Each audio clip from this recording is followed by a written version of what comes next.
from this JNUTA and this JNUTA initiative, which has this is the third event. So my first job is to introduce the speaker and the discussion leader. So let me start by introducing Professor Ramaswamy. Actually, it's not easy for me to introduce Ram in few minutes, because I know, okay, not everything, but so many things about him. Okay, but I think many of actually I see a lot of our students, but maybe younger students, they may not know. So let me just say first Ram's academic career and things, and something little more.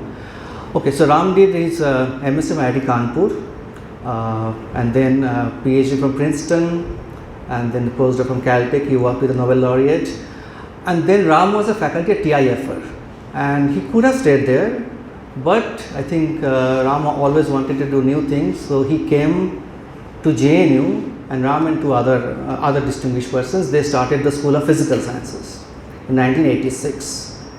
And the School of Physical Sciences, it might be fair to say that it turned out to be an excellent department in the country. How long it will remain, that's a different question. I'm not going into that. Yeah, so Ram retired in 2018, and Ram also is not School of Physical Science. He also a co-founder of the school where I belong, School of Computational and Integrative Sciences. There is a long history. So he has been, apart from his research, he has been very active in building departments and other things. And Ram's research interest is very broad actually. I mean, he's a statistical physicist, you can say initial chemical dynamics. Later stage he became interested in computational biology, and that started this our department. And okay, Ram got many awards, I'm not going to those. And he has been a vice chancellor of Institute of Hyderabad, and you can talk to, I have talked to many friends there. He has been excellent vice chancellor, which is not very common these days, so, but again, no comment on that. He had excellent people.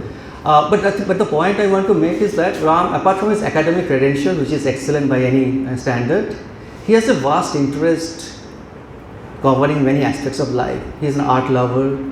He writes very well. I don't know how many of you, for the students, reads Ram's blogs. I don't know, do you still write those things? Yeah. If you read his blogs, I mean, that gives another perspective. So, I mean, many of us, including me, we want to be a kind of all-round person, to excel in all directions, but very few of us can actually do that. Ram is probably one of the few which is close to that, I would say. Okay. Okay, so we are really nice, and Ram will talk about, but the thing is that I will connect it to his talk. So since Ram has varied interests, one of his interests I know actually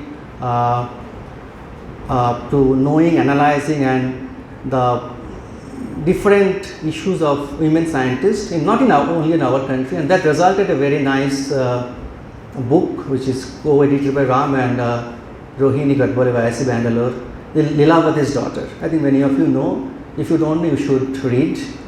I think the rest is Ram will discuss about that.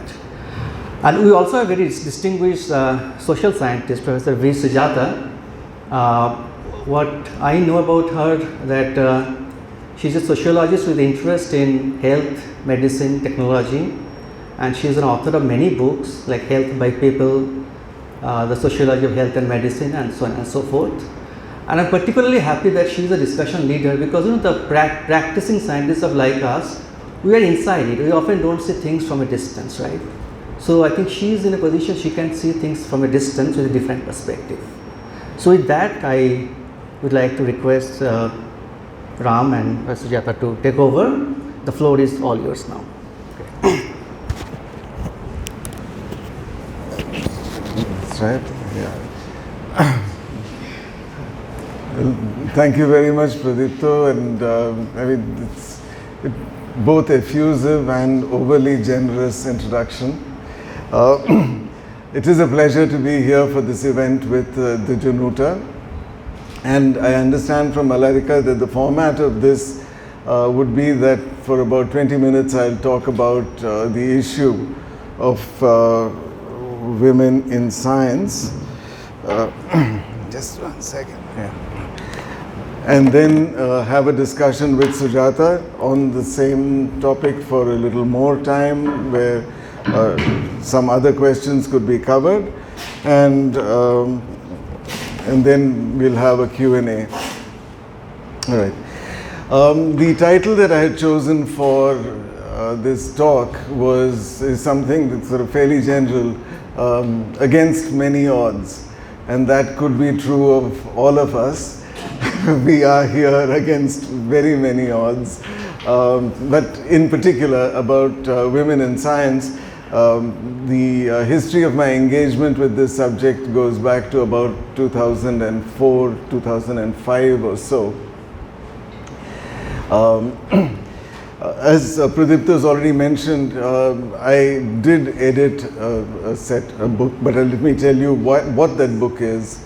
Around 2004-5, the Indian Academies of Science, and there is more than one of them, they sort of started focusing on this question of the underrepresentation of women in science.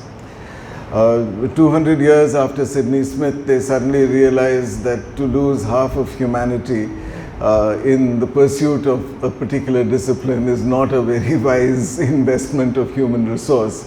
Nevertheless, in about 2004, there was a study by the Indian National Science Academy, and then the Indian Academy of Sciences set up a Women in Science panel, and just some loose idea of, why are there few women in science, kind of, So around that time, I happened to be involved. I wasn't actually a member of that panel, but I happened to be in that meeting somehow. And the suggestion was to write a, they were talking about how do we inspire. I mean, it was very much, it was a very patriarchal setting.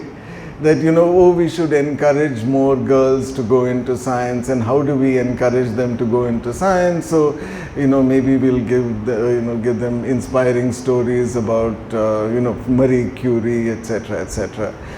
And my reaction at that time was that, look, Marie Curie is somebody that not just women have to look up to, men look up to her as well, and Barbara McClintock or anybody, you name. So the idea morphed a little more into asking, I mean, we have many women who are working in science and science disciplines, STEM disciplines. Why not ask them? We said that why don't we just ask practicing women scientists in India what they feel about various issues. So we wrote to 200, and of these 200, about 100 wrote back and agreed to write. And we sort of wanted not very long essays, and the title that we chose for it, so it turned out finally that we had about 100 essays, 98 essays actually, from women who were about 90 who were living and practicing, and there were about 8 or 10 who had passed on. And we called this collection Leelavati's Daughters, the Women Scientists of India. All right? I'm sort of very pleased actually that one Leelavati's daughter is here. Riddhi is featured in the book. And it was not a friends and family book, all right? Because although, as it turns out, there were at least 2 or 3 from JNU. My late wife happened to be in it. I mean, but sort of people who were there, who were featured in the book, in a sense, they earned their place through a variety of different measures. And there was some attempt to be objective, but because many people did not respond, out of 200 or so that we wrote to, only 100 actually responded.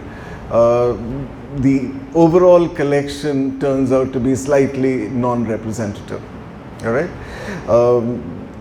I mean, 15 years later, I can be critical of the book as well. You know, it's not completely a representative set of people. Nevertheless, some attempt was made to ensure that all disciplines were covered, all regions of the country, etc., etc., etc. Anyway, the book is what it is. It's available free online. It can be downloaded and one can read it.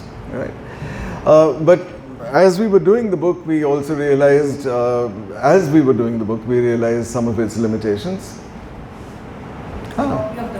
Yes. All right. So I mean, for an Indian book, science book, and that too from the Indian Academy of Sciences, it's been a #1 bestseller, mostly because it was given away, not sold. But it captured something at that point in time. Within a few months, it was reviewed in Chemical and Engineering News, which is a leading leading society journal in the US, CNE News.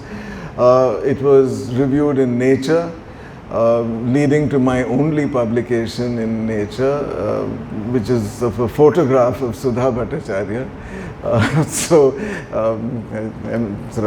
I do put that on my CV. No, I don't.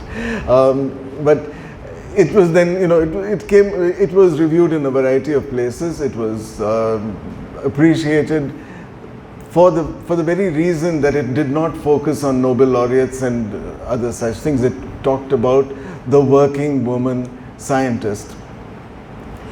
And in conversation, I think some of the, you know, we asked them certain questions, and I'll explain what they are later on, but it doesn't matter.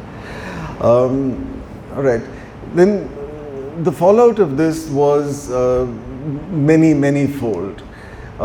First of all, there was actually something to hold on to when talking about the issue of women in science.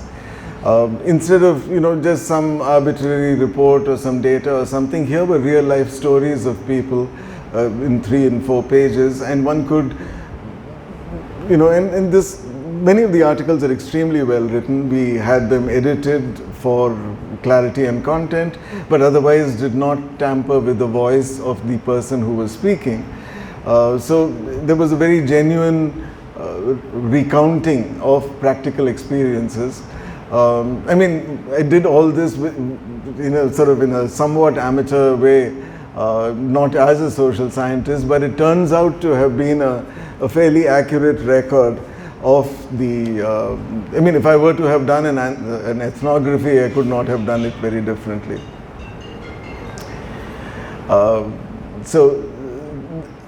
But while we were doing it, we also realized that it was insufficient. We needed to get more data, we needed to have a little wider reach and so on. And this therefore led to a couple of studies. A very important one being the study of women. Okay, we became aware of the fact that many women finished a PhD but did not go on to have a career in science. And for the narrow purpose of you know, just definitions, a career in science, we interpreted it as meaning that the person should become a faculty member in a university or whatever, or should be in a lab running it as a PI. And that goes with a whole lot of ancillary properties, namely one has to be able to get grants, one has to be able to have students, one has to further research goals and so on and so forth. So we noticed, or this is a fact, that about 50% of the women who get PhDs do not go on to do this. For one reason or the other, they drop out of the career path. Sometimes they choose ancillary fields like going into science administration, DST, DBT. These are all filled with ex-PhDs who have not gone on to do to become PIs, and college teaching, etc., etc., or sometimes just not working. So, in collaboration with Anita Kurup of the NIAS, the National Institute of Advanced Studies, I think, in Bangalore, we undertook another survey of a large number of women scientists who were working and not and some who were not working. And what we noticed was that there are, I mean, I have a lot of data, but I want to just give a feeling. So this is what we call the leaky pipeline survey. The leaky pipeline is a term which is used, so for those who are not familiar with it, it describes the decreasing number of any particular group as you go up a hierarchy.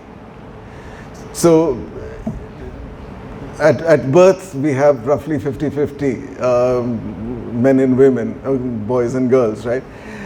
School, it's 50-50. College, even in the sciences, it is very close to 50-50. In master's level courses, and I can vouchsafe at IIT, there are sometimes more women in class than men. In PhD programs, the number goes down. Depending on the discipline, there can be, maybe 20% women to 80% men. Come to departments, I have strong data for IIT, I don't have it for JNU. In JNU it's a little better, but percentage-wise it's well below 50%, it's below 30%, typically even smaller than that. My department in IIT right now, there are 35 men and 1 woman. Okay, so that's about 3%. But they'll say that's an aberration of chemistry and so on, but electrical engineering is worse, there are no women. Anyway, and then when you go to heads of departments, frequently the numbers are even smaller than that. JNU could be an aberration, you just leave that out, but typical institute universities, vice chancellors. I know we have a woman vice chancellor, and I know Jamia has one, and etc. But the less said about that, the better. But typically, heads of institutions, directors of labs, etc., very, very few. In India today, there are less than 10 women who head laboratories, right? Or at least at the time I did my survey. Today, the number may be closer. So the leaky pipeline describes this progression of reducing numbers as you go up the hierarchy, and this gets reflected in other forms of recognition. So in the academies of science, for example, there are just about 10% women, right? And our academies have been proactive in admitting women, in the sense that at the founding of our academies of science, there were women, as opposed to the Royal Society of England, which admitted the first woman in 1945. After having been founded in 1600 or so, and the French Academy only admitted one in 1979. So that kind of representation was there, but somehow inadequate. When it comes to awards, again, there are fewer. When it comes to all other forms of recognition, there are fewer. And this leaky pipeline survey did address this by reaching out and asking people and doing a sort of a proper sociological analysis. The main thing that emerged from this is that most women quit science after a PhD, not because of, the overwhelming reason was they were not given jobs. The selection committees are biased. The work environment is, to use a popular phrase, toxic. for the most part, and so many women quit a scientific career because they were just, there is a sort of an innate bias against having women in scientific positions.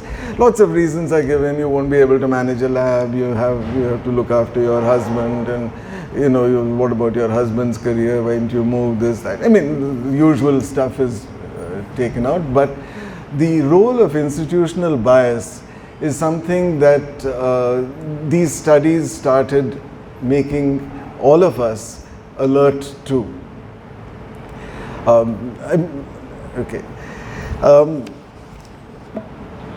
The various academies did come up with more and more studies.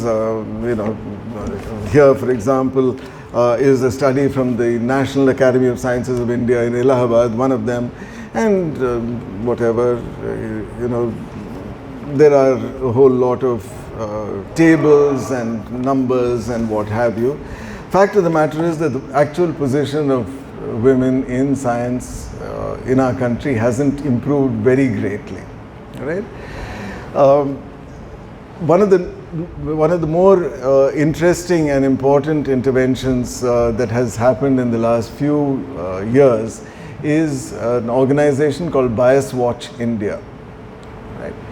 So Bias Watch India asks the following question. Given a department in an institution, right, how many women are there? How many women are there in the discipline? So compared to the discipline, are you doing better or worse? Right? And this can be done across, in a given institution, you go across all the departments and you ask the same question.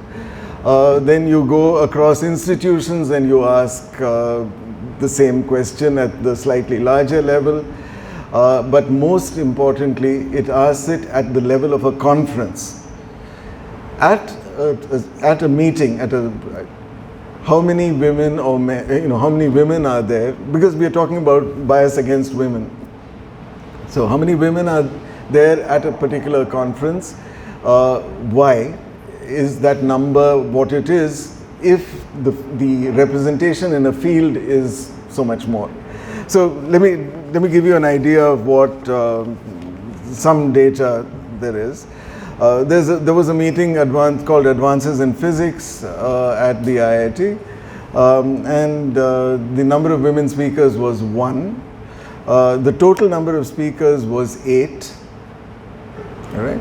And the base level calculation of number of women in physics as of now turns out to be about 1 in 8. So this was a good, this was not unfair based on the representation in the field, right? What was bad, for example, was the 6th Joint International Conference in Chemical Engineering or something like that. There was 1 woman speaker. Total number of speakers was 42. All right. So the base level in the field was 10%. So there should have been at least 4, or there could have been at least 4 speakers. Now, this is not an organization that can undertake any punitive action. This is not an organization. This is just an organization which will throw it in your face and call you out. All right? I mean, this was formed a couple of years ago. Unfortunately, both the women who started it have left India and moved on because, not necessarily because of bias, but anyhow. So what Bias Watch does is at least it alerts you with data. So let me just sort of work towards the end of what I want to present and just tell you that IIT Delhi, for example, has a total of 489 faculty, all right, of which 59 are women. All right, so it's 12%. It's actually not bad compared to IIT Jammu, where I know that people have participated in selection meetings. 76 faculty members, no women. The best is IIT Palakkad, 86 faculty members and 17 women. Right, so then it's almost 20%.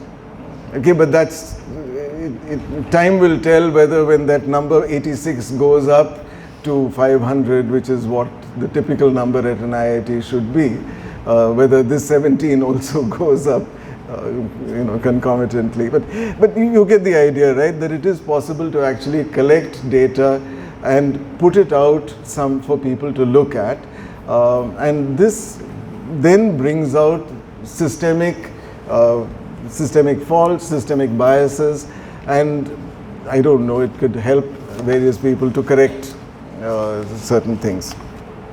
All right. At this time, there are many, this is not a consequence of Leelavati's daughters, although it just happens to have been the first such initiative, not just in India, but sort of in large parts of the world, received much appreciation from various organizations who realized what kind of a sort of collection it was. And in India, it's been translated into various languages, most completely into Malayalam, but also various bits and pieces in Hindi, Tamil, Marathi, and so on and so forth. Okay, so that's the thing. Now, the final thing that I want to say is that it has sensitized various, at an institutional level at least. As I said, here is something that people can talk about and hold up as an example. The position today is not that different from what it was about 15 years ago is a very short while. The number of women in the academies has not gone up drastically. There's a lot of tokenistic implementation of, oh, we must have a woman kind of attitude that goes on today. And we've seen that sort of is to the detriment of various organizations. It's even detrimental to the cause of women in science, because the actual condition on ground has not improved greatly. There is still a fair amount of, there's as much institutional bias as there was, and there may be things like Gati, which is coming up with the DST, gender advancement for something or the other. I mean, the joy of the acronym is more than the sense of the phrase, right? So Gati is not actually moving with any Gati at all. It is inching along and giving us some numbers somewhere. They produce a lot of reports, right? I mean, and so I'm the token guy who goes around talking about gender bias at various places. So this is my second talk in as many months, and so one does, especially around the 11th of March or the 8th of March. It's like a dreaded day, because every organization wants to show that they too are worried about women in whatever professional. No, the one thing that has really set back many things is any idea of equality or any idea of encouraging careers. Is the very poor track record that institutions have in addressing harassment and bullying issues. People get rewarded for harassment more than they get punished, and institutions almost take pride in hiding, and they include JNU in it, and all of you know who I'm talking about, and this is ridiculous. But this is not just JNU's problem. All over India, that patriarchal mindset is there, and it's something. All right. One can go on and on because there are as many problems, but Uh, I think there is a shift. The generation that wrote Leelavati's Daughters, there is a change. The younger women in science have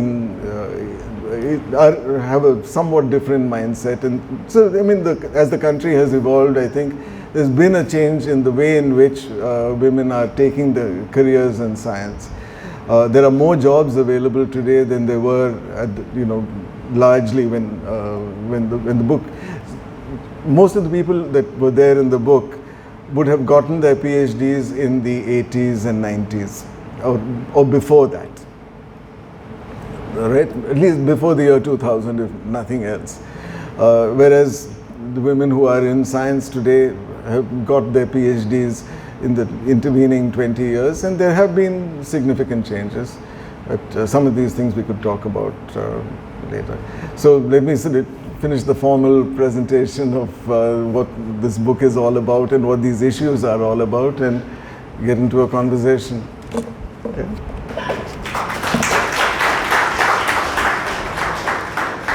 You've got to tell me what to do, Rohit. Do I still keep this? Yeah. Oh, okay. Oops.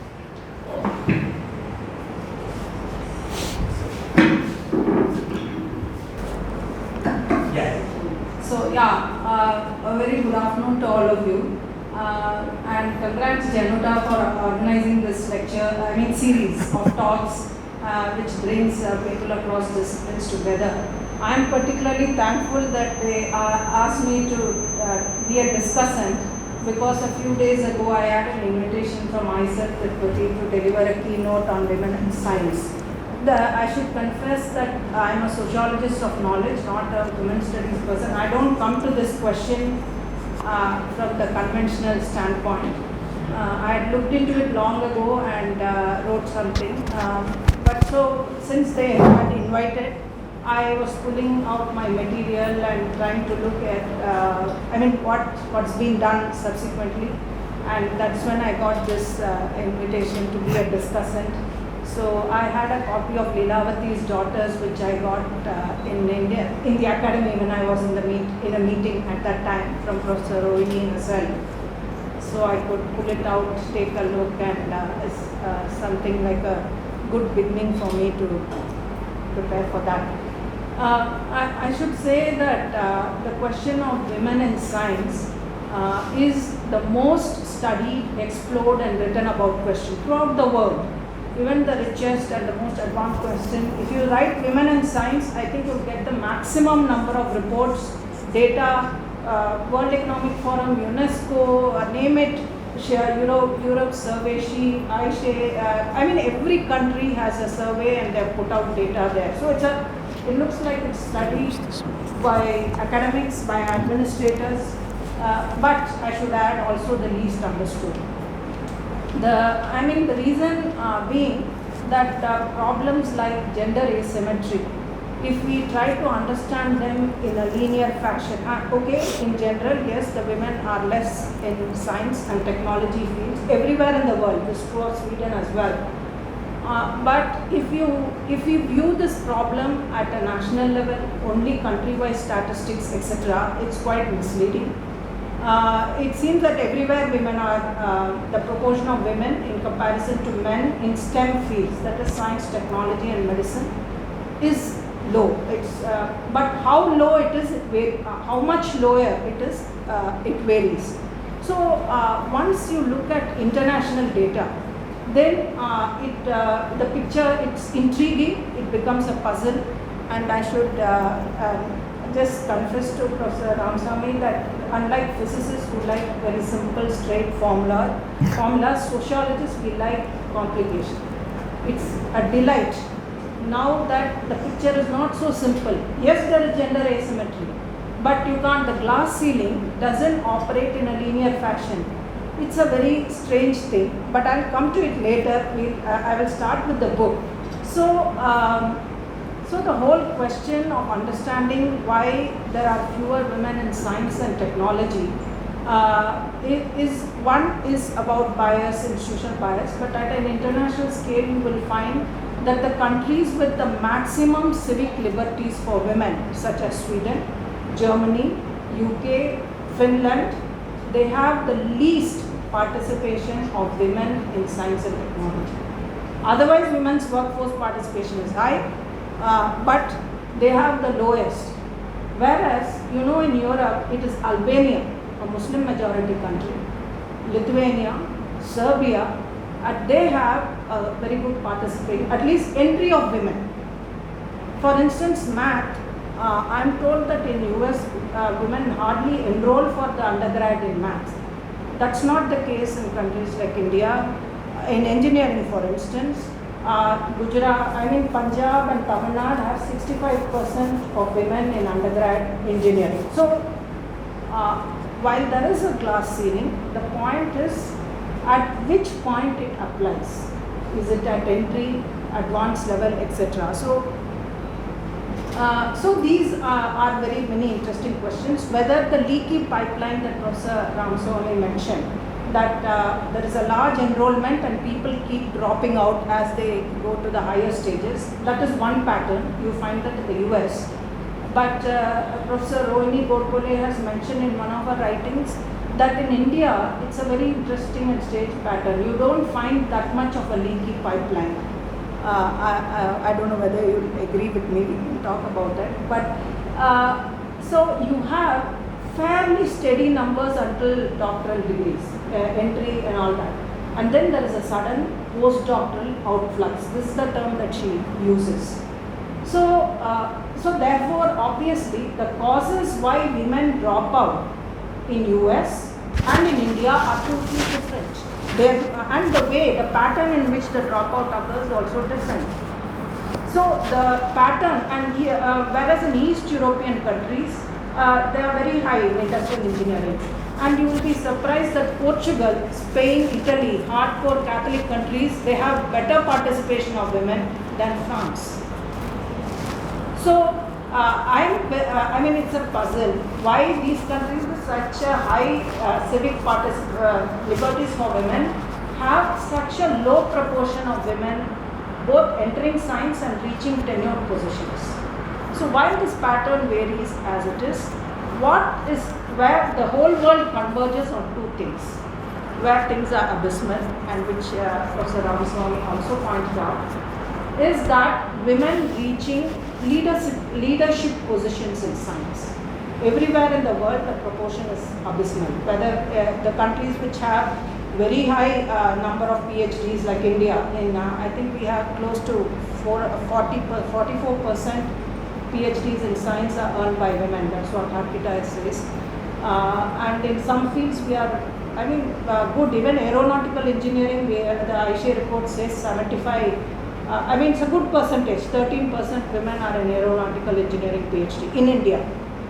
You won't find this in Europe. But at leadership positions, they are not there. And even worse is awards. Whether it is the Bhatnagar Award in India or the Nobel Prize or the Fields Medal or the Abel Prize, the proportion of women receiving the awards is very small. So these are the numerical, I call it the 5-point in the career path: entry, PhD, getting a tenured job, getting leadership positions, and fifth is reaching awards. So the pattern is different. And then there are more beautiful studies, qualitative studies on the way women work, what kind of literature, how they do science. Lorna Scheinberger, she's an American feminist philosopher. She says that women do more review articles than original lab. So there are, all I'm trying to say is a lot of work in that direction. So in this context, this book, Leelavati's Daughter, it's a collection of, as he pointed out, biographical as well as autobiographical writings, which was commissioned in 2007. Between 5 and yeah. So, while I did go through the book earlier also, and now in this context, read some. But like I had shared with you the questions. You already mentioned that you chose to do this book because you were in the academy and you were confronted with these kind of issues of women's low participation. Is that, I mean, that's the primary reason, or is there anything else why you came to this field? Well, I'm not in this field. I just happened to do this one book and then the follow-up studies. Therefore, no. See, the point was that being there were many programs in the academies that do worry about various different aspects of how science impacts societies and so on. So when asking the question, why are there so few women who eventually make it into PI roles and professional, sort of the first thing was to try to see that the numbers were good at the earlier stages. Why are people stopping? And in 2005-06 at least, the way in which we thought about it was that you have to get through to the parents. You got to be able to address not just the student, but also, because in India, men or women, there's a lot of control of the eventual destiny, what subjects we do and all, at the parental level.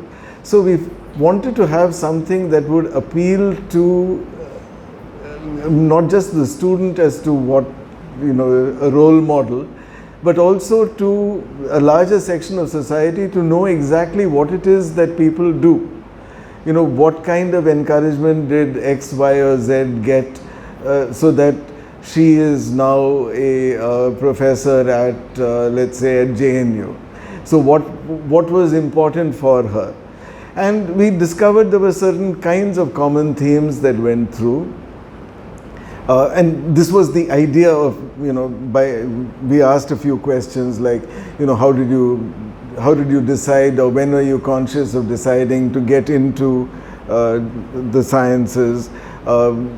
What were the main things that helped you? What were the things that didn't help you? What kind of, impediments did you have? I may mention that one or two of the essays actually we couldn't use them because people then sat and wrote, so and so did this to me, so and so did something else to me, and it just went on as a blame game for 4 pages, and it wasn't going anywhere, right? So, but by and large, what we found is that these essays did talk about issues that, how encouragement at the childhood level, what kind of role models they had, what kind of mentoring processes that were employed. And this actually helped us, therefore, to come up with, we did a whole set of road shows, and Riddhi has also participated in some of them, where you go to colleges, talk about careers in science for women, by women, and invite not just the students to come and ask questions, but also the parents and society at large. You did one in Ahmedabad, was it? One in Bijapur. So, it's possible. So, using this as the base, we went around trying to tell not just the student that they could have a career if they were interested in it, but also to try to encourage the parents to be a little more open about, allowing choice. I know we were talking earlier about how our children seem to go against, our disciplinary, but we are so privileged. I mean, our children are just at the apex of privilege over here, and we can do anything. During my tenure in Hyderabad, I have met Muslim students who were only allowed to come to the University of Hyderabad because they could wear a hijab and come to class. They were not going to be allowed to go anywhere else. So the kind of restrictions that social restrictions that can be there for a woman to pursue the sciences, in a certain group, of course, we find it difficult to imagine that parental diktats can be very strong. But it's not without reason that in Leelavati you cannot find 20% Muslim women. There are only 4. There are only 3 Christians. There's only 1 person from the northeast of India. most of the women who are represented are, for want of a better word, Savarna. So this kind of, the privilege of doing science is also so class-based. And these are things that, one realizes later on. Yes, yes. In the preface, you mentioned that some scientists responded to this call, saying that it would actually be harmful to write something than good. So I was curious to know what they meant and what you made of that. No, unfortunately, some people did not respond when we wrote to them. Like I said, about 50% wrote back. So I presume it went into the spam folder of some of those people. But they also, later on, when they found that the book had a certain amount of recognition, they were very upset. Why didn't you write back and ask us once more? But that was rare. Some people did not feel that they wanted to share their own experiences, all right? And they felt that they would, there was a certain kind of a violation of privacy. Or they have to name some people or mention some personal obstacles. Exactly. So they were not very happy about that. We sort of, there was no coercion, we just respected that. But otherwise, the book seems to be a very benign, in the sense, account. There are, from what there are no controversial statements. Maybe because controversial in the sense that any drastic statements. The scientists are not saying I couldn't do this, I couldn't do that at all. If you are looking for a direct reading of bias or something, you won't find it. This and you have also, I think, in some other forum mentioned this, that generally the women scientists, their narrative is that it's fine. I mean, family was supportive. Generally, the father has been encouraging, and as you said, they come from educated urban families, and many of them have said they have found support in the married. I mean, in their in-laws' house or the husband or spousal support. So yeah. It is. So I was wondering, either they can't talk about those things, or so it's an account of how they got the job, how they cleared. There's some insight there, but. Okay. What are the other no. things that Okay. we are missing that we cannot read in the printed version of the book? No, you got to, you're a trained sociologist, Sujatha, you should read beyond what's written over there. The number of women who don't have children, the number of women who are not married. See, what we found with the survey, the leaky pipeline survey, when we looked at all the other, I mean, in Lilavati, you can see there are a lot of very prominent women, no children. Right? And they say so, that they chose not to have children because career was important. There are many who chose not to get married, many who chose, who could not have children or could not have a family because spouse was not in the same place, the two career families. So even in Lilavati, you can see these numbers. Right? This is more than just anecdotal because people are quite explicit about it. There's one Muslim lady who has actually said that she got divorced because her husband did not support her career in science. And I mean, it's said there very, very explicitly. I mean, but then there are interesting ones of that kind. There is a story of a girl who dressed up as a boy to be able to go to school to get maths teaching. All right, so this is in the pre-partition India, or just sorry, immediately post-partition India. In Punjab, Hansgill, she was not allowed to go to school at all, so she wore, she dressed with a little turban and went off as a Sardar boy, and that's how she learnt maths. Now, okay, so it's true, we didn't start this as a very it was put together as I described it. But even in these stories, you can find various themes that run through, that it takes a certain amount of determination to go through and have that final career. All right? In the leaky pipeline survey, we found that there were more than twice as many women who did not get married and did not have a family compared to men who also had a career in science. Okay, so the numbers are actually significantly skewed. Maybe it's getting better now, and this asymmetry is not there. But certainly, in terms of having a full complementary life, women have paid a price.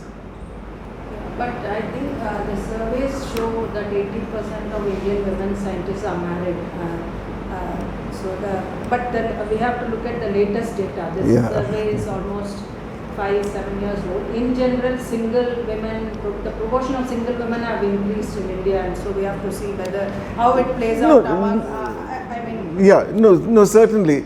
And just one point is that for us, we were not doing a comparative study, so for us it is just what is the reality for over here. But what we were able to get from the various bits of data was that, relatively speaking, women pay the price in terms of compromising either with the career by dropping out, or with the family. It's just a very stark choice that has to be made. If you want a career, you're going to have to compromise somehow on the family, either by having to stay in a different place, 2 careers, this so-called 2-body problem, or accepting a lower job, which is actually very common. The DST, the governmental interventions all seem to be this, that if you are married, you can you can come back to science after a while. So they have something called re-entry programs and stuff like that, right? So always keeping the woman's job as subsidiary. So in that sense, a reading will show that. You're right that many women did not talk about harassment. They did not talk about, actually the main thing that they did not talk about was any kind of harassment that they have felt. And it's expected that in an autobiography or biographical sketch where their name is going to be published, unlike in an ethnographic study where we give fictitious name or conceal the name of the informant. Since the purpose of this is to, it was curious that you mentioned the book was for parents. Also for parents. Also proves the point that feminism in India is one of the biggest barrier for women entering science. But you also spoke a lot about institutional bias, especially when it comes to the promotions and other conferences, etc. and all. But as someone in such a long experience, how does this bias operate? We call it soft discrimination. Unless people can directly say that a woman cannot come, there are so many subtle ways in which it operates. So do you think women in science, especially the art sciences, have specific professional issues compared to men? In general, Indian institutions, men and women face issues. How does the bias play out? You want to share some thoughts? Yeah, no, sure. You mentioned Londa Scheibing.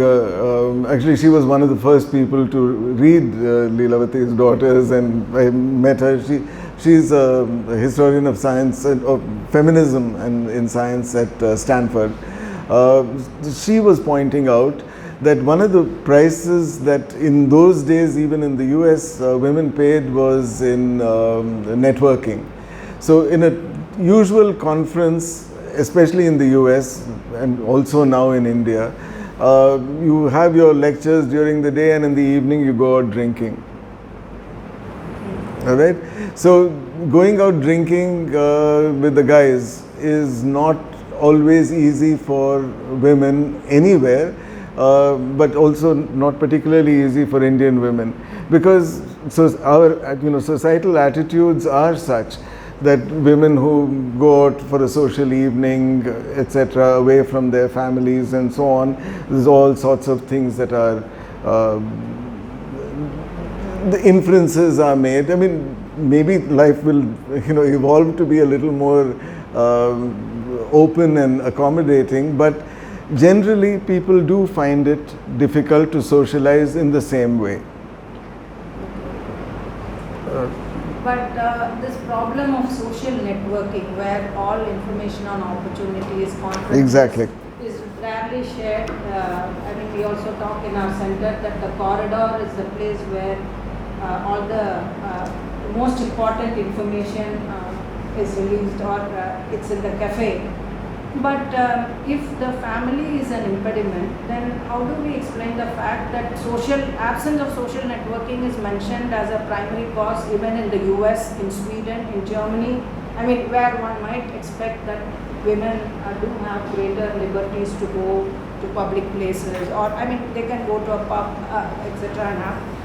So, but this factor is emerging repeatedly in the literature on women and science, that they are not very well networked, or you want to probe a little more into it? Yeah, see, again, I don't, the comparative angle is something which I'm not at all equipped to address, but all I can say is that over here, when we do have conferences, there is a certain amount of networking and the informal chit chat that happens, where it's not that women are excluded by one group, or it's not that the men exclude the women, but the social grouping doesn't work that way.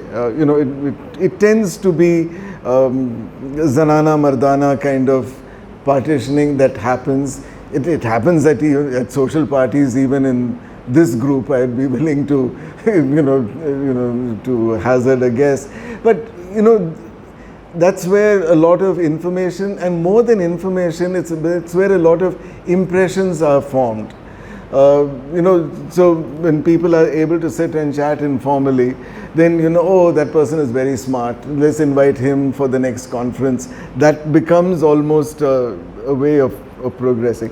So women get excluded from the social network, and then the opportunities that come with that, right?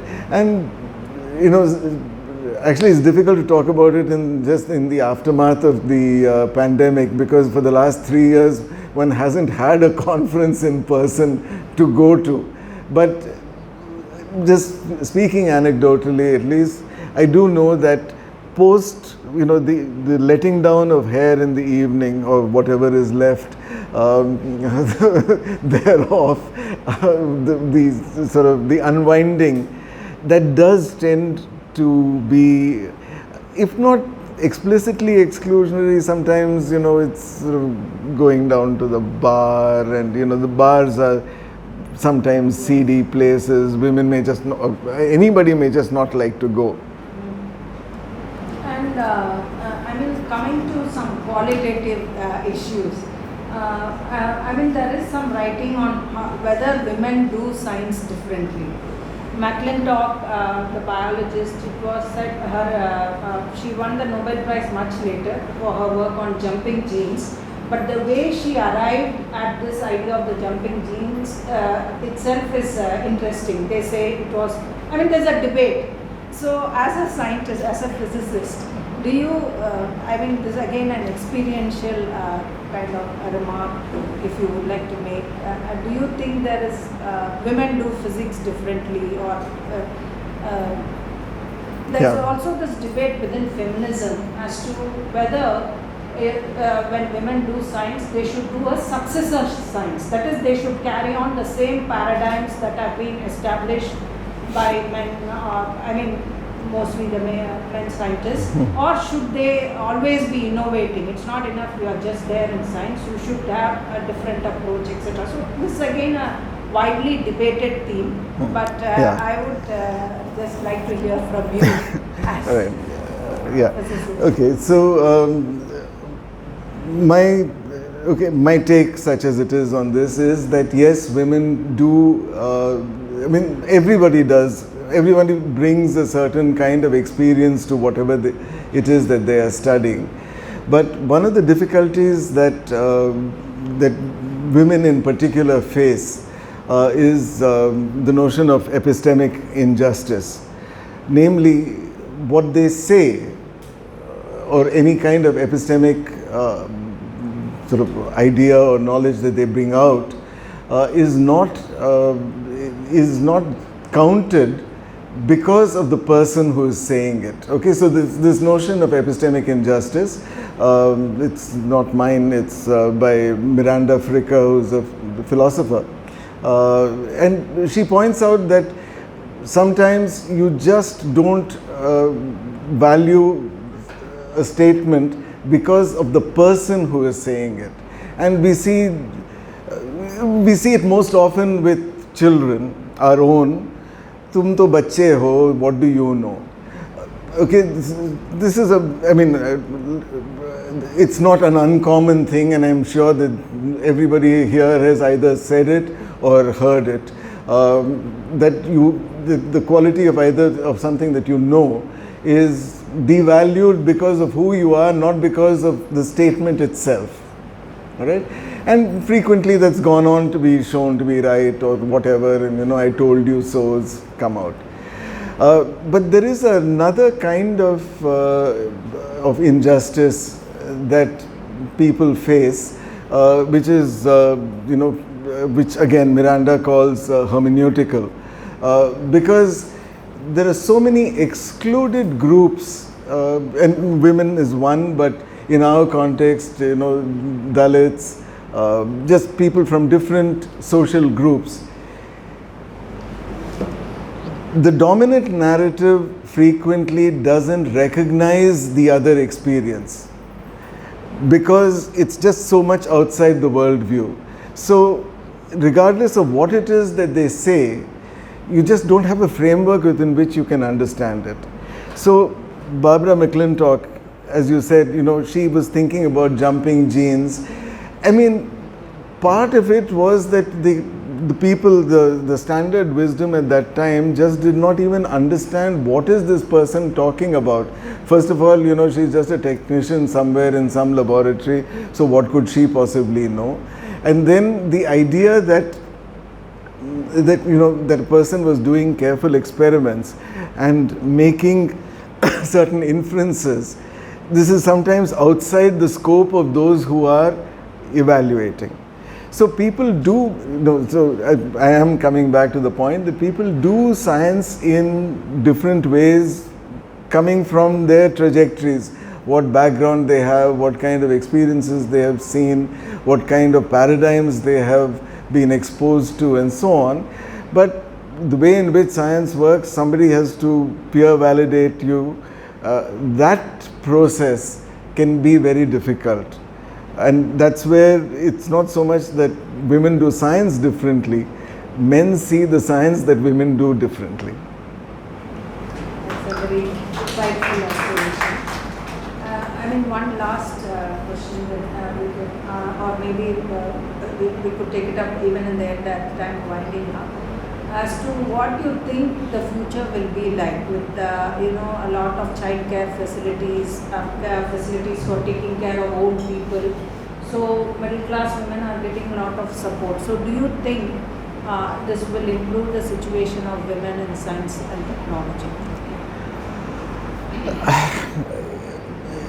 Well, I mean, yeah, sort of the simple answer is yes, but I mean, I would still say that institutions have a huge way to go. It's impossible for a young mother to be a scientist or to be a faculty member at JNU, especially if she is a nursing mother. It is just not possible. There is no institutional support, and not just on this campus. It's not as if other universities have done better. In the US, for example, now it's, I think, mandated that there should be lactation rooms in every university, because there are graduate students who have children, young faculty who have children, and you need a place to be able to go to. Unfortunately, in JNU, with such a high number of women faculty, it's still necessary for a young mother to always go home.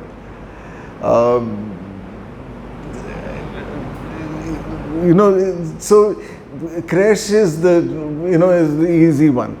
There's one over here, all right? No more. No, but what I'm saying is that, see, the creche is easy. The point is, the point is that you put yourself in the shoes and see what is it that is required to make that person have a fulfilling life. Yes, they have a child, but does that mean that 24 hours of the day is gone just because you're running back and forth? In the early days, it was, the need was for toilets. There were no reasonable toilets, so it was impossible for anybody to, come here and put in a full working day in case you needed to use the toilet. That was, I still know of people who would prefer to go home to use the toilet. All right. No, I'm sorry, but it's not the desire to be scatological. It's just this is where it starts. But it goes beyond that. Access to funds, access to flexibility, access to time, access to students.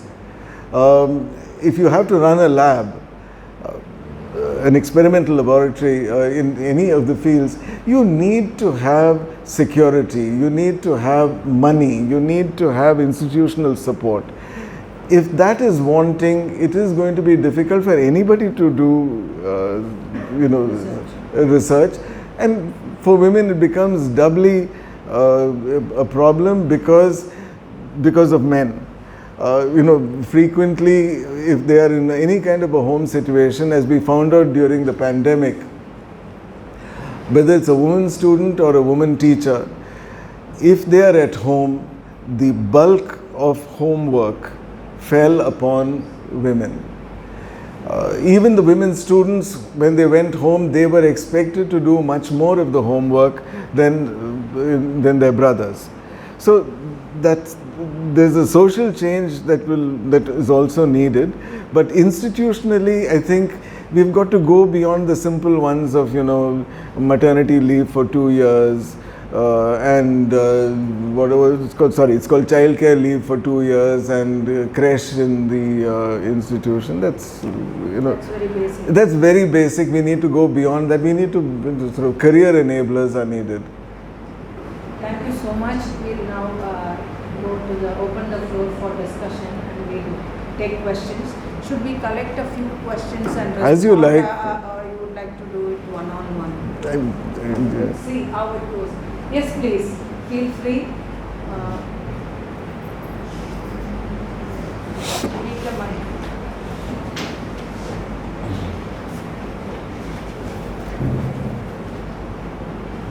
I'm just going to get some water. Yeah. Could you just thanks.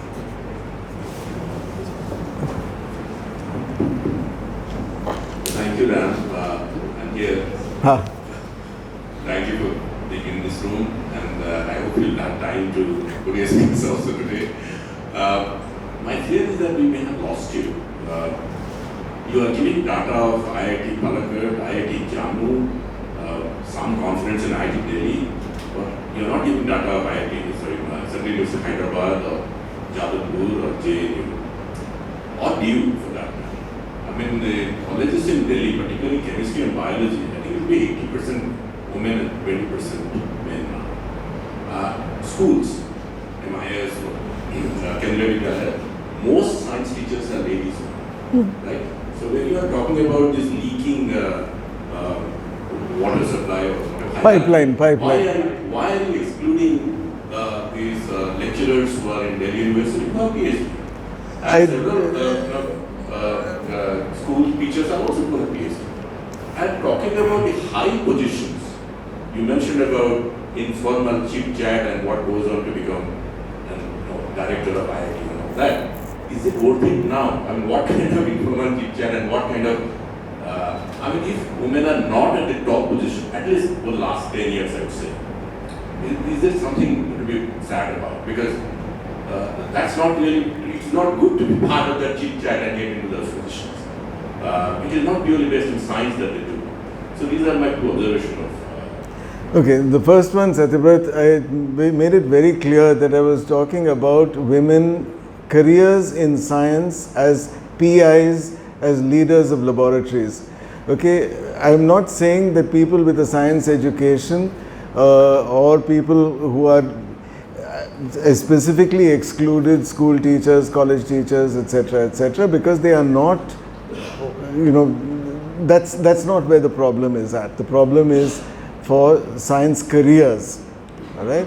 I don't view college teaching as a disciplinary career, especially in the sciences. In exceptional circumstances it is, but in most cases it is not, including at the best colleges, let alone schools. The data that I have extensive data. I am not sharing everything. I'm just sharing with you what I know, you know, 4 numbers. So I quoted IIT Delhi and I quoted the others. University of Hyderabad I do have. I don't have JNU. See, most institutions are not forthcoming. I know that JNUTA is, well, I don't know whether it's the only representation of teachers, but do you actually know how many teachers there are in JNU? Exact number of women, by departments. By departments, you have them. But the other day, Sujatha, we went to the ad block. We didn't even know how many have retired so far. All right? So data is not available. I mean, but the data that you are nodding your head about is not on a website. I need the data to be available to everybody. I don't want privileged information that, please give it to me. Right? I mean, so this data that I am talking about is data that is publicly available. The IIT data is there on, it's difficult to get, but one can go and get it. But for many universities, it's just very, very difficult to find. Right? So that's the point. Now, as to whether one gets to the top by, it is not a question of how you make it to the top. I'm not suggesting that we should be scrambling or joining certain parties or wearing clothes of a certain color in order to become a vice chancellor. I mean, to the best of my knowledge, that was not the only way of going there. The point is that networking is access to information, access to opportunities, and access to a certain kind of recognition, even among your own colleagues. A colleague who, how do you build up a reputation among colleagues? Of course, doing very good work is one thing, but you build up a reputation also by your personality. And you can, you go out in an evening, you're sitting and chatting, you're cracking jokes, and suddenly you are a nice guy, this, that, and the other. Many times these kinds of occasions exclude. And we just have to recognize that. I haven't even started talking about other groups that are excluded. People with disabilities, social, from marginal groups, and different religions, and in some places from different language groups. So talk about exclusion, we can go. All one is saying, I'm not even suggesting that we should all change our practice and do this, that, and the other. I'm saying that, recognize that these are impediments, that people don't even get peer validation and peer inputs because you don't have access to all the forums where your peers are.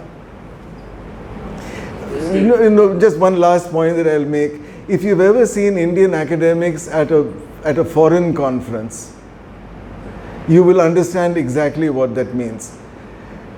If you go to a conference in France, the dominant group there are the French scientists. They are all speaking in French. They are all going out for lunch to their various restaurants, and not you, but the Indian group will sit together and say, "Acha, kahan jaye? Zara sasta sa jagah nikal." No, this is the truth. And so if you want to see that, this is what is getting played out when it comes to gender or to any other group. Okay?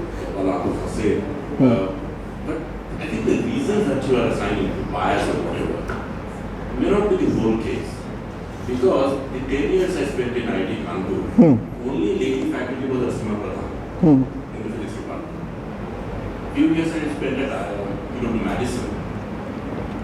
I think out of 50, only 2 faculty members were ladies. Right? So, I mean, it is easy to say there is some bias in screening or something. And if we don't know the reason, then there is no solution. So, Satyabrat, there are enough and huge studies on these issues, and Sujatha is sort of also. You take the same CV, you change the name from John to Jane. The evaluation of that same identical CV by men and women is lower. It's a paper in PNAS, okay? So it's not even it's sort of some this thing. So these kinds of biases are there, and I think the sooner one recognizes it, the better.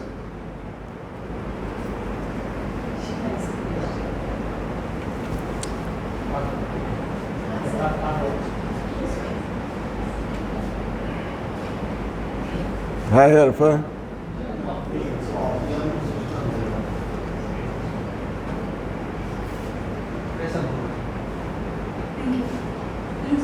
Hi.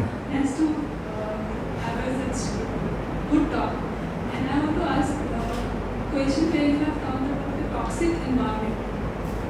I don't know about higher authority, higher positions, but I know about in the doctoral degree what women are facing, especially me or somebody else are facing. I know this too. So I want to ask the role of institution or the role of the people in on authority when some women is getting harassed, okay, sexually harassed especially, and first time when it happened it is like okay, it's fine, but after some time it continues and you get used to it something, and you are like chalo complain karte hain, but you don't do it because sometimes you have mercy on that person. Maybe you got scared, maybe you just think कोई response नहीं है तो it's fine, थोड़ी देर के लिए रुक गया है. But then after few years you realize that no, the person has not changed or something.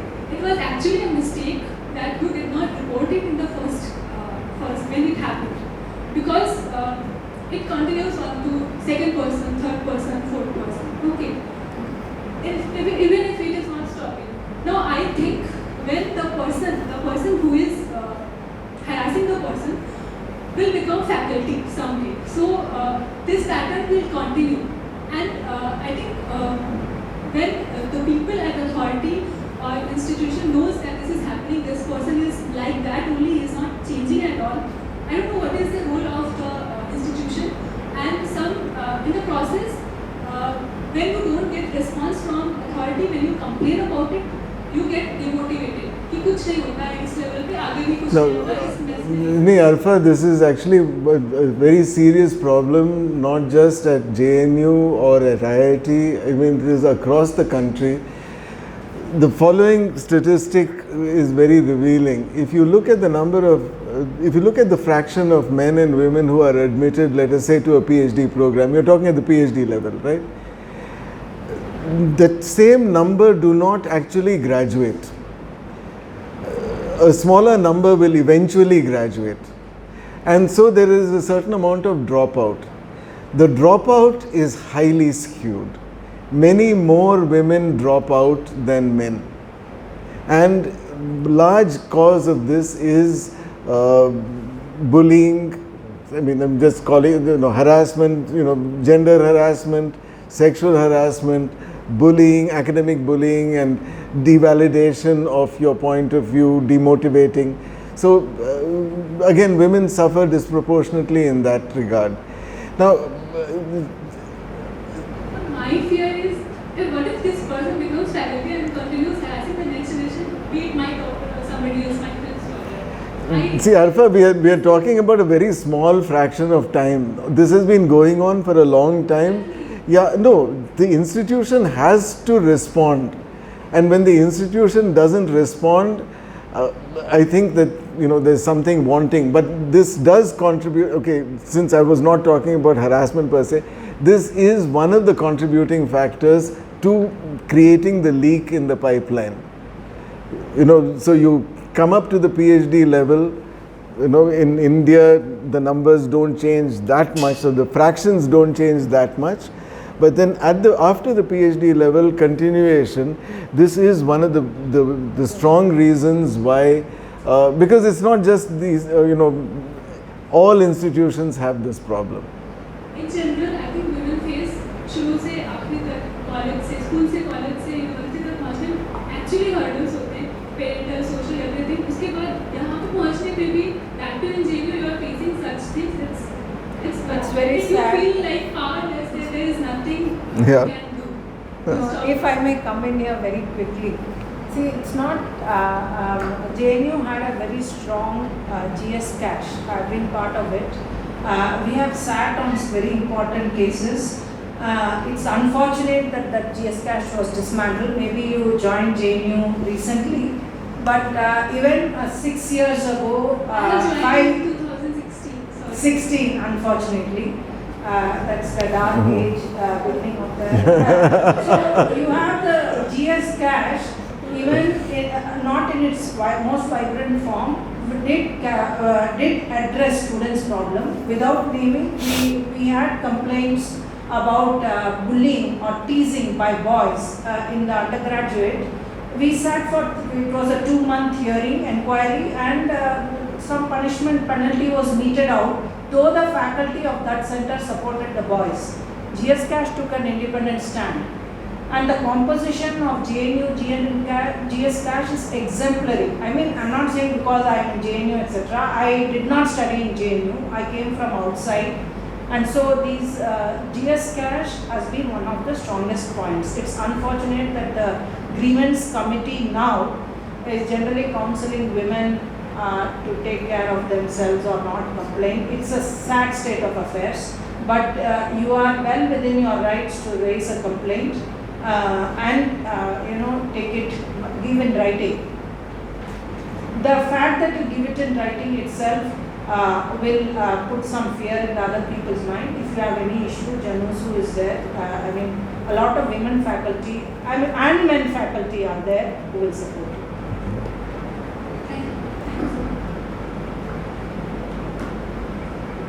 Thank you, Dr. Ramaswamy, and it was wonderful to hear about all the statistics and other things about women's science. But so this is not really a question, but more like a comment. I feel that many of these things they cut across disciplines also in a way, and as I think that it is not only universities, institutions, but also many corporate sectors are really not providing the support that women need. And sometimes, just because this support is being provided, it is harming women even further. So the kind of comments that one hears about is, for example, oh, we will hire a women faculty, then we will have to provide this, then she will go on leave, then all those kind of things. So it's like a catch-22 situation. That's what I feel. Second thing, as per your comment, I wanted to sort of say, the impression. Many times, and it has happened to me also, that you go for a job interview and if your husband happens to be in sciences, the assumption is that you have worked throughout your career in your husband's lab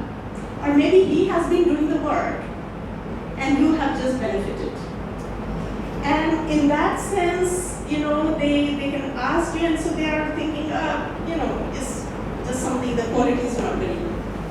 So that is another thing where impressions, when we talk about impressions, that is where and I think the onus is on women to be strong and to be able to stand on their own feet and establish that they are good enough. So that is also there. The third thing was about what you said about, you know, that you sometimes have mercy or the institution doesn't respond and stuff like that. But I know that GS Cash was a wonderful, wonderful, you know, thing to have in JNU, because I personally felt this in my, and I experienced, went through this whole process, not because of a sexual harassment, but somebody disturbing the lab environment to the extent that for years together the lab cannot come and function as a unit. So in that sense, GS Cash did not only was restricted to sexual harassment, it was also addressing those cases where you disturb the peace of mind of somebody to such an extent that you cannot function normally, you cannot, you know, do your job properly. So I fought that on behalf of my students, and by the time, you know, the case was halfway, GS Cash was stopped and ICC came into the picture. And so I was told that, okay, you have probably put a very frivolous case, and because you have 4 girl students and you have all banded together and you want to punish this very nice boy. And so in that case, we have to be careful because we have to have our cases on a very solid foundation. And I fought that accusation. And I'm very fortunate to have senior faculty men who were supportive, and they came out in my defense and they protected me, and ultimately the justice was done. So I think there are various levels at which this discriminations work. The establishments, they try to help the women in many ways, but then it causes a catch-22 situation. So I do not know how you people as a sociologist and a person who has looked at women in science to feel about these things. Yeah. I mean, there's no clear response to this. See, okay, since I was looking at it at a somewhat meta level, I would say that there's a very strongly underappreciated reason for women dropping out from science, and that is various types of, for want of a better word, harassment, or various ways in which the working environment is made very difficult or toxic, right? Now, different amounts of institutional support are required to look at different aspects of this problem, you know, because you can't have, you know, one size fits all. We have by and large not even worried about some of these things. As in a pan-India level, we have not worried about some of these things. These need to be talked about, and examples like GS Cash are one thing. But, you know, it's not just that people are demotivated from going on. I'm talking more about the kind of environment that needs to be created where everybody can contribute. You know, women, as I was just briefly alluding at the end, women is just one sector which is not contributing to Indian academics. There are many, many others. And these are different points of view that can only be enriching in a sort of in a fully diverse and a fully enabled society. That's something that we have to work for in some more than just a metaphorical sense. Right? No, it's not much of a response to what you're saying because yours are, you know, practical issues. But I think that we need to actually recognize that you know, the environment overall has to become a more welcoming one for everyone. Yeah, I think people have put 4 people. Okay, please go ahead. 4 more questions. Yeah, so a 5. question like, you gave us various data and numbers which clearly show that there is an underrepresentation of women in sciences and say in other disciplines as well. Like I come from CESP, there also it's social science, but in our department also we see that there is only one women faculty, despite the fact that it's a heterodox department of economics. So what do you envision as the role of academia? You have stated the problem, but like what can be the steps which the academia can take, like concrete steps, or is there do you recognize that the people are actually working towards it? Like here also we see, the same problem lies with the GS cash also. Like we all know that both the SU, the TA both recognizes that the body was a wonderful one and we don't have it today. But what do you think can be done to make it better? Okay. Shall we take Yeah. 3 questions Yeah. and then maybe we Sure. can respond to them? Someone at the back, just this gentleman here who is raising his hand, and then we'll come to the next one. Yeah. You want to know? I know what she's saying because I just spoke about it last week.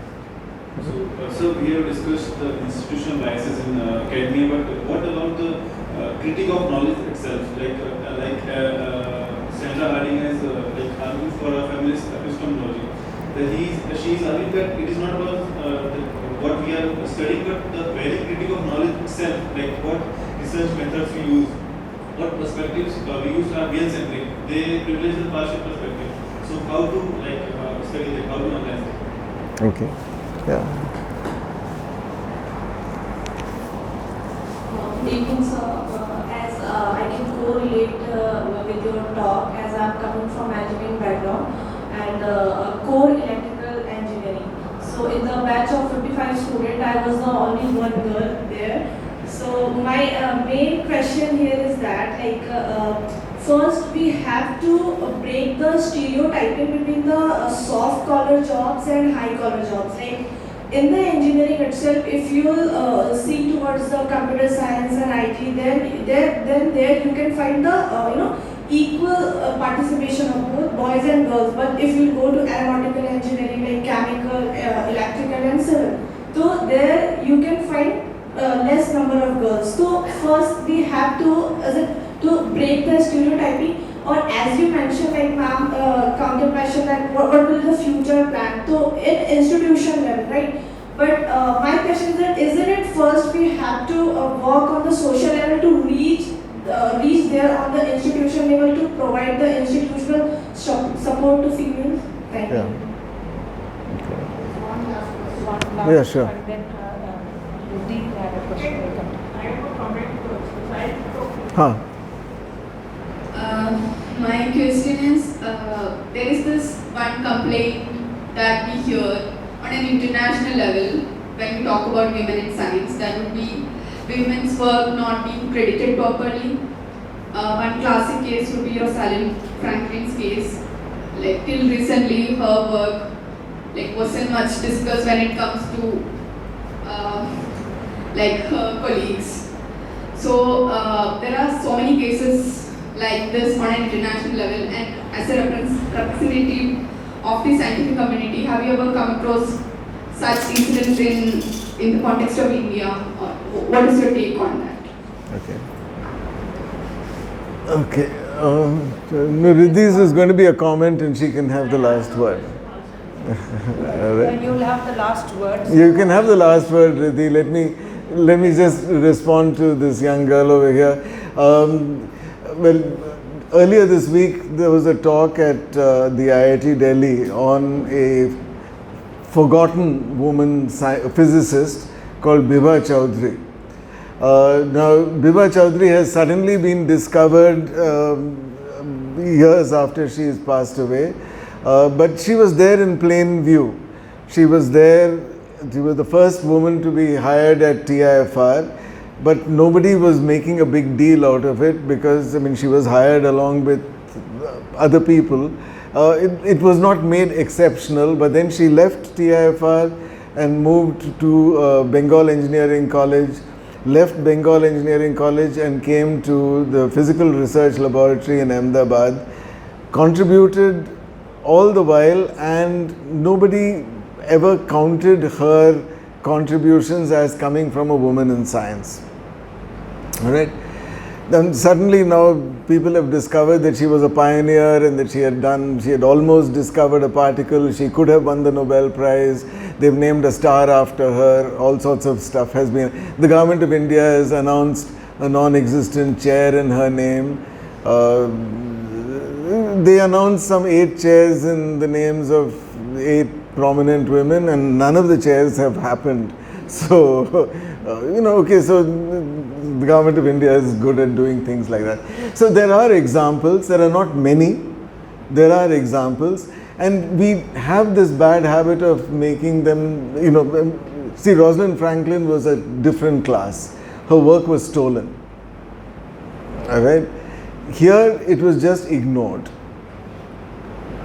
Okay? So there are examples of stuff. But going back a little more, see, many times women don't get into certain fields because they have traditionally been told that you're not good enough for this, or it'll be too difficult for you. Just as for mathematics. I mean, until people started systematically not discouraging women from doing mathematics, the numbers didn't actually go up. All right. So there is a lot of early childhood encouragement. So some of that has to be social. So we have to make sure that that kind of discouragement is not there. Right. Now, gentlemen at the back, you talked about the different epistemologies that come from the female gaze, if you like, on science.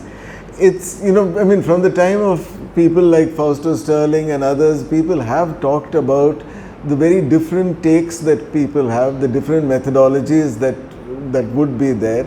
Even in something like animal dissection, the attitudes of men and women scientists is significantly different. So the design of experiments, all these are in fact things that would be, could be modified if you have more participation.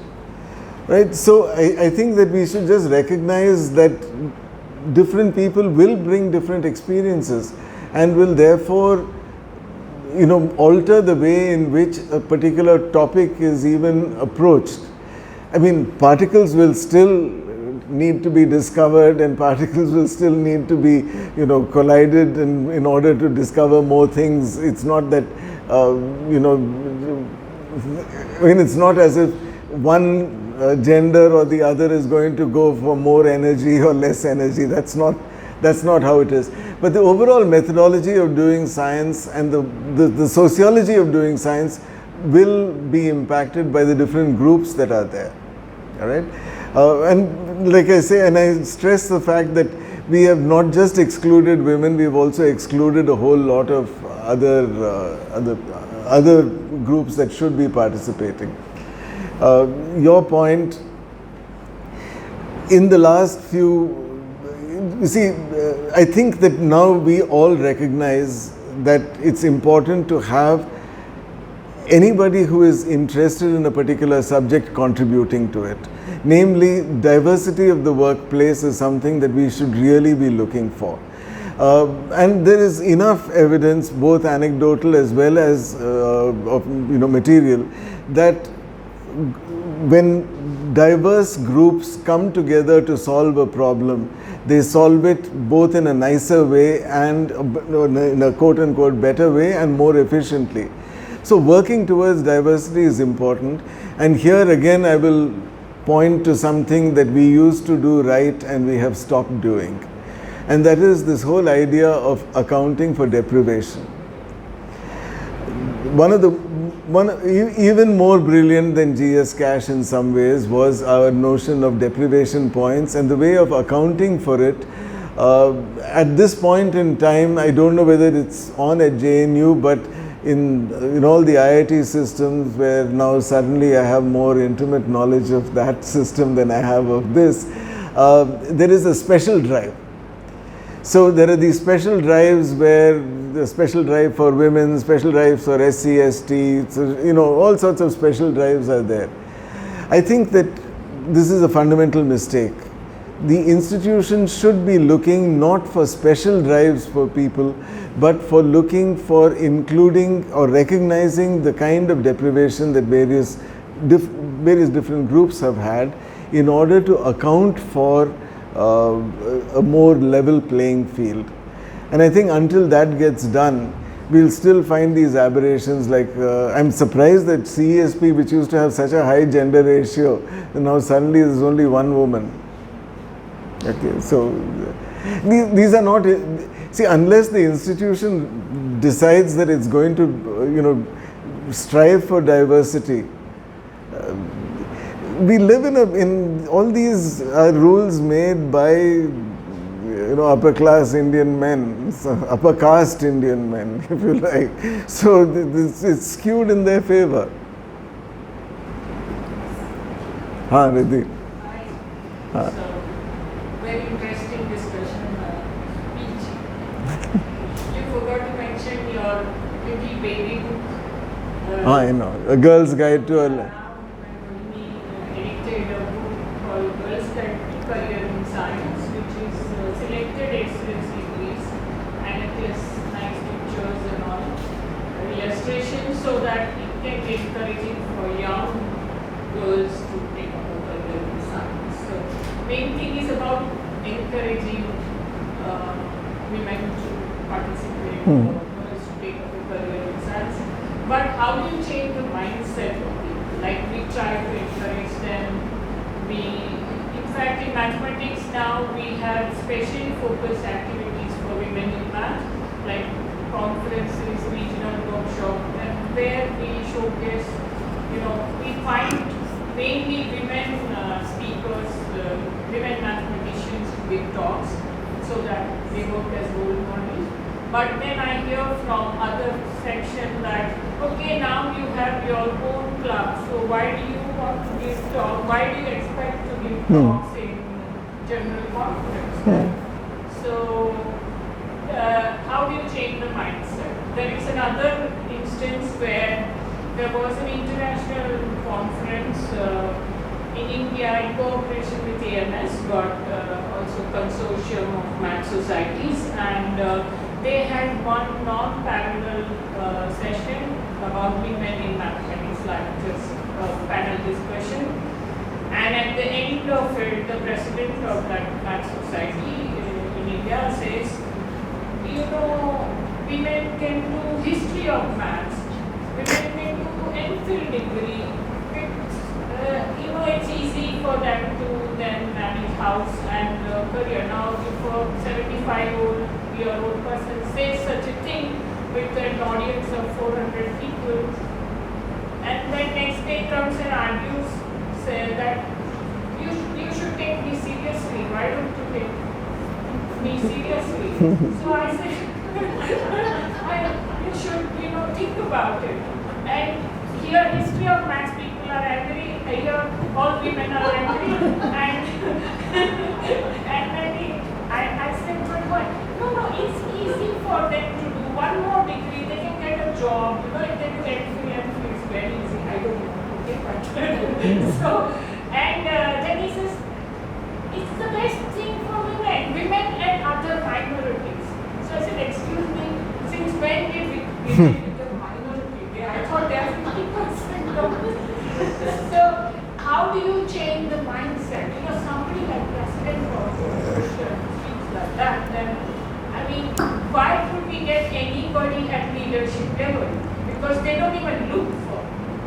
So, why could you get awards or anything? Because subconsciously men and women both think of only men. This is how it happens. I mean, you have to work harder to get women. No, I see, Riddhi, I mean, you're also asking for non-violent means of doing it, right? No, I mean, look, we are talking about a social problem which will get solved. It will, but you know, it requires a certain amount of time. Not 300 years, maybe another 50, but that kind of thing will get solved. But, you know, unless we talk about it, or at least bring it up, this is not going to get addressed, because, I mean, this is a way of holding a mirror to society also. Anyway, Sujatha, you can wind up.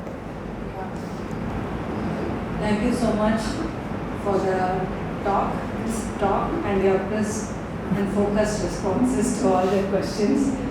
And I think you laid all the issues on the table. I mean, including, though we have not had the time to go into some very specific questions, we now know what broadly the issues are.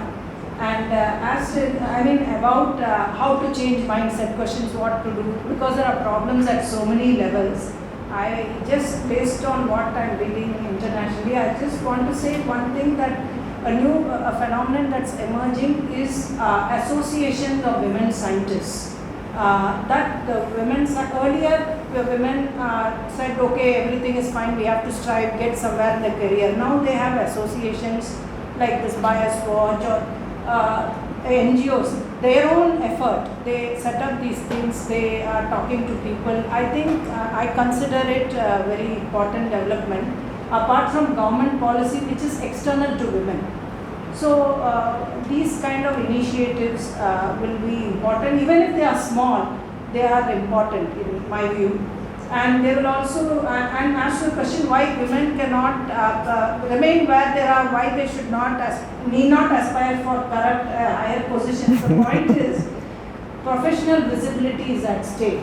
Like he pointed out, the scientist who was very much there but was never noted in IIT. And it has been shown that repeatedly, if women are appointed to committees, selection committees, funding committees that provide funding, it does lead to a more inclusive setting. Not just that women are less biased or something, there are, as you pointed out, as biased either way, but as role models, and also as women who want to recruit or recognize more women. So those are the factors which have been shown world over to make a difference. And institutional, irrespective of what happens in society, institutional measures make a difference. If you have a proper creche, if every university has a proper way to redress sexual harassment, if you have proper toilets, if women, all that, it will make a difference, because these students or women go back to the hometown and make such demands. So that is why institutional measures, wherever we start, we can't perform everything, but institutional methods and associations, in my view, would be a sure bet to start. So we have a number of other issues of what about all those young women from socially disprivileged sections. They are not there in the institutes of national importance. But interestingly, if we look at the data in state universities and central universities in the region, we are getting very interesting insights of women from disprivileged background who travel long distances to do a BSc or MSc in math. So we have to look there. Also to look at... No, absolutely. Intersectionality is a very, very important thing. We need to worry about it. So more studies will help. So thank you so much for your interest and involvement. Thank you, Professor Ramaswamy. My pleasure.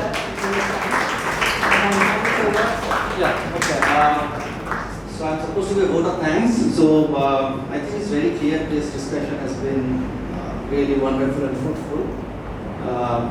Of course, both Ram and Professor Sujatha, they spoke very well and discussed many points which some of them I was aware of, but not everything. But the best part, in my opinion, was the question and answer session, always the case.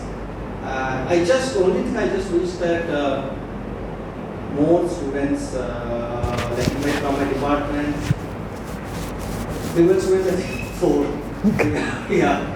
So I think it's maybe this, but still I'm hopeful. Maybe this 4 can sensitize others. Tell that if an event this kind happens again, please come, because you cannot make the change if you are not part of it, right? So with that, thanks to all of you, the speakers and the discussion leader. Thank you. Thank you. Thank you.